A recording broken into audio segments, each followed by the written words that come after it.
सत साहिब जी, आप सुन रहे हैं संत रामपाल जी महाराज द्वारा लिखित पुस्तक जीने की राह की ऑडियो बुक। इस ऑडियो बुक को 15 मई 2024 को सुबह 11 बजे एडिट किया गया है। आप इस वीडियो को शेयर जरूर करें। सत साहिब। भक्ति न करने से बहुत दुख होगा। सूक्ष्म वेद में कहा है, यह संसार समझदा नाही, कहंदा शाम दोपहरे नू, गरीब दास ये वक्त जात है, रोवोगे इस पहरे नू। भावार्थ, आध्यात्मिक ज्ञान के अभाव में परमात्मा के विधान से अपरिचित होने के कारण यह प्राणी इस दुखों के घर संसार में महान कष्ट झेल रहा है और इसी को सुख स्थान मान रहा है। जैसे एक व्यक्ति जून के महीने में दिन के 12 या 1 बजे हरियाणा प्रांत में शराब पीकर चिलचिलाती धूप में गिरा पड़ा है। पसीनों से बुरा हाल है, रेत शरीर से लिपटा है। एक व्यक्ति ने कहा, हे भाई उठ, तुझे वृक्ष के नीचे बैठा दूं, तू यहाँ पर गर्मी में जल रहा है। शराबी बोला कि मैं बिल्कुल ठीक हूं, मौज हो रही है, कोई कष्ट नहीं है। एक व्यक्ति किसी कारण कोर्ट में गया, वहां उसका रिश्तेदार मिला। एक दूसरे से कुशल मंगल पूछी, दोनों ने कहा सब ठीक है, मौज है। एक व्यक्ति का एक लौता पुत्र बहुत रोगी था, उसको पीजीआई में भर्ती करा रखा था। लड़के की बचने की आशा बहुत कम थी।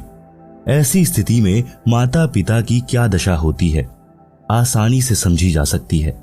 रिश्तेदार मिलने आए और पूछा कि बच्चे का क्या हाल है। पिता ने बताया कि बचने का भरोसा नहीं। फिर पूछा, और कुशल मंगल है?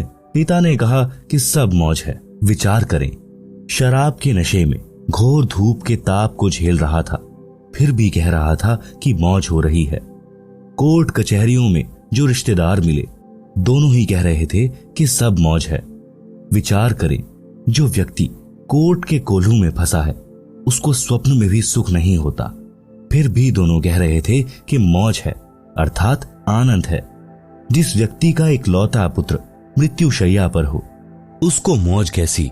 इसलिए सूक्ष्म वेद में कहा है कि इस दुखालय संसार में यह प्राणी महाकष्ट को सुख मान रहा है। यह संसार समझदा नाही, कहंदा शाम दोपहरे नू, गरीब दास ये वक्त जात है, रोवोगे इस पहरे नू। भावार्थ, संत गरीब दास जी ने बताया है कि मनुष्य जन्म प्राप्त करके जो व्यक्ति भक्ति नहीं करता, वह कुत्ते, गधे आदि आदि की योनि में कष्ट उठाता है।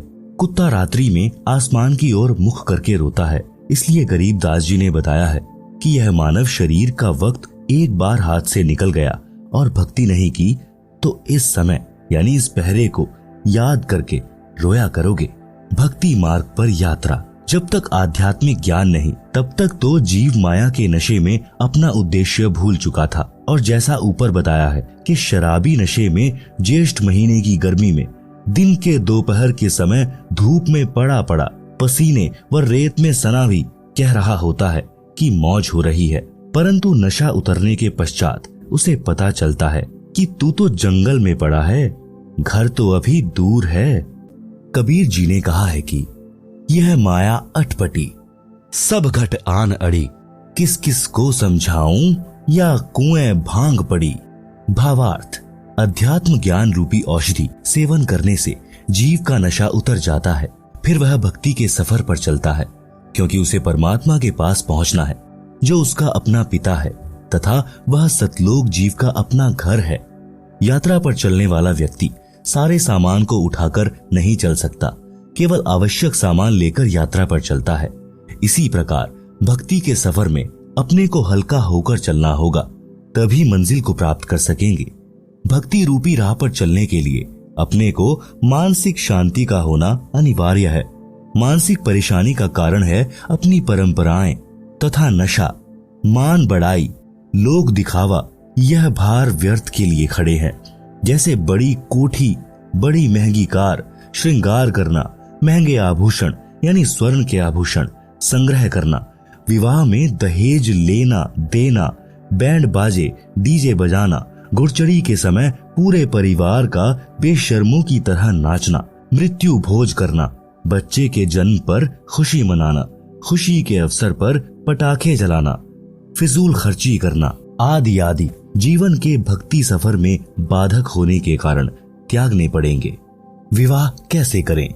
जैसे श्री देवी दुर्गा जी ने अपने तीनों पुत्रों श्री ब्रह्मा जी, श्री विष्णु जी तथा श्री शिव जी का विवाह किया था, इसी पुस्तक में आगे पढ़ेंगे। मेरे यानी लेखक के अनुयायी ऐसे ही करते हैं। 17 मिनट की असुर निकंदन रामायणी है। फेरों के स्थान पर उसको बोला जाता है, जो करोड़ गायत्री मंत्र यानी ओम भूर्भुवः से उत्तम तथा लाभदायक है, जिसमें विश्व के सर्व देवी देव तथा पूर्ण परमात्मा का आह्वान तथा स्तुति प्रार्थना है, जिस कारण से सर्व शक्तियां उस विवाह वाले जोड़े की सदा रक्षा तथा सहायता करते हैं। इससे बेटी बची रहेगी, जीने की सुगम राह हो जाएगी। विवाह में प्रचलित वर्तमान परंपरा का त्याग, विवाह में व्यर्थ का खर्चा त्यागना पड़ेगा।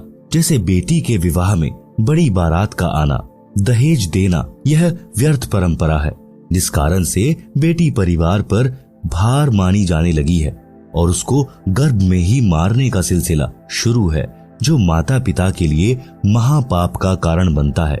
बेटी देवी का स्वरूप है। हमारी कुपरंपराओं ने बेटी को दुश्मन बना दिया।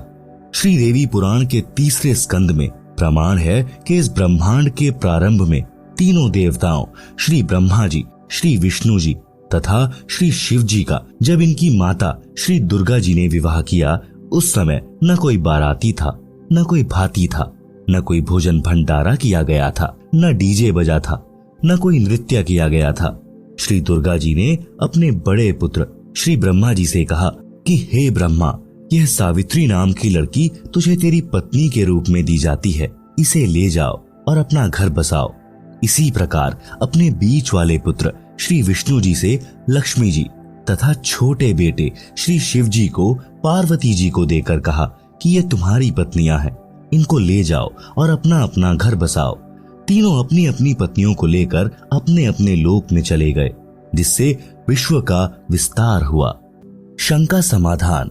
कुछ व्यक्ति कहते हैं कि पार्वती जी की मृत्यु हो गई थी। उस देवी का पुनर्जन्म राजा दक्ष के घर हुआ था। युवा होने पर देवी सती यानी पार्वती जी ने नारद के बताने के पश्चात श्री शिव जी को पति बनाने का दृढ़ संकल्प कर लिया और अपनी माता जी के माध्यम से अपनी इच्छा पिता दक्ष को बताई। तो राजा दक्ष ने कहा कि वह शिव जी मेरा दामाद बनने योग्य नहीं है, क्योंकि वह नग्न रहता है, केवल एक मृग छाल पर्दे पर बांधता है, शरीर पर राख लगाकर भांग के नशे में रहता है, सर्पों को साथ रखता है।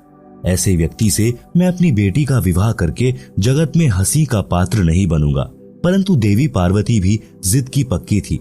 उसने अपनी इच्छा श्री शिव जी के पास भिजवा दी और कहा कि मैं आपसे विवाह करना चाहती हूँ। राजा दक्ष ने पार्वती जी का विवाह किसी अन्य के साथ निश्चित कर रखा था। उसी दिन श्री शिव जी अपने साथ हजारों की संख्या में भूत प्रेत, भैरव तथा अपने गणों को लेकर विवाह मंडप पर पहुंच गए।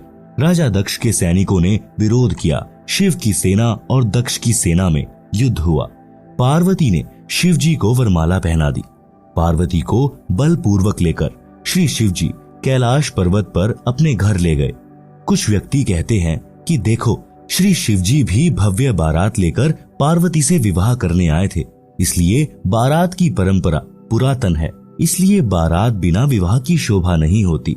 इसका उत्तर यह है कि यह विवाह नहीं था, यह तो प्रेम प्रसंग था। श्री शिव जी बारात नहीं सेना लाए थे, पार्वती को बलपूर्वक उठाकर ले जाने के लिए।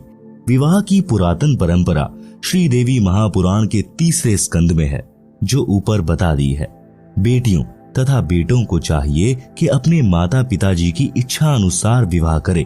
प्रेम विवाह महाक्लेश का कारण बन जाता है। जैसे भगवान शिव जी और पार्वती जी का किसी बात पर मनमुटाव हो गया। शिव जी ने पार्वती जी से पत्नी व्यवहार बंद कर दिया तथा बोलचाल भी बंद कर दी। पार्वती ने सोचा कि अब यह घर मेरे लिए नरक हो गया है, इसलिए कुछ दिन अपनी माँ के पास चली जाती हूँ। पार्वती जी अपने पिता दक्ष के घर मायके में चली गई। उस दिन राजा दक्ष ने एक हवन यज्ञ का आयोजन किया हुआ था। राजा दक्ष ने अपनी बेटी का सत्कार नहीं किया तथा कहा कि आज क्या लेने आई हो, देख लिया उसका प्रेम, चली जा घर से। पार्वती जी ने अपनी माता से श्री शिव जी के नाराज होने की कथा बता दी थी। माता ने अपने पति दक्ष को सब बताया था। पार्वती जी को अब न मायके में स्थान था न ससुराल में।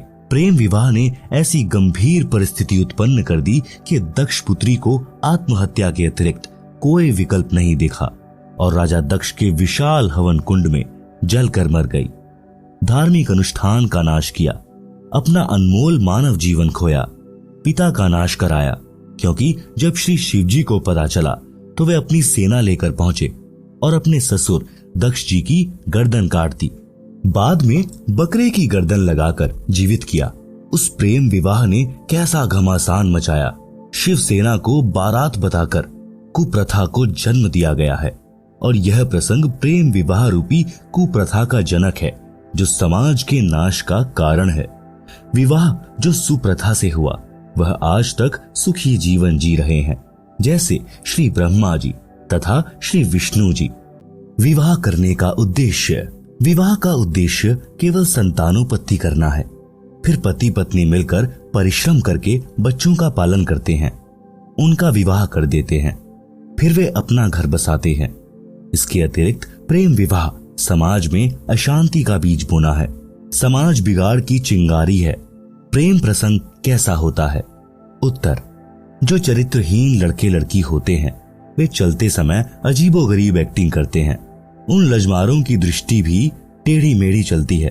कभी बनावटी मुस्कुराना, मुड़ मुड़कर आगे पीछे देखना, चटक मटक कर चलना उन पाप आत्माओं का शौक होता है, जो अंत में प्रेम विवाह का रूप बन जाता है। बाद में उनको पता चलता है कि दोनों के अन्य भी प्रेमी प्रेमिकाएं थी। फिर उनकी दशा भगवान शिव जी पार्वती वाली होती है। न घर के रहते हैं न घाट के। विवाह करने का उद्देश्य ऊपर बता दिया है। इससे हटकर जो भी कदम युवा उठाते हैं वह जीवन सफर को नरक बनाने वाला होता है। यदि किसी का प्रेम संबंध भी बन जाए तो इस बात का ध्यान अवश्य रखें कि अपने समाज की मर्यादा जैसे गोत्र, गांव तथा विवाह क्षेत्र भंग न होती हो, जिससे कुल व माता पिता की इज्जत को ठेस पहुंचे। गलती से ऐसा हो भी जाए और बाद में पता चले तो लड़के लड़की को चाहिए कि तुरंत उस प्रेम को तोड़ दें। अंतर जातीय विवाह वर्तमान में करने में कोई हानि नहीं है, परंतु उपरोक्त मर्यादा का ध्यान अवश्य रखें।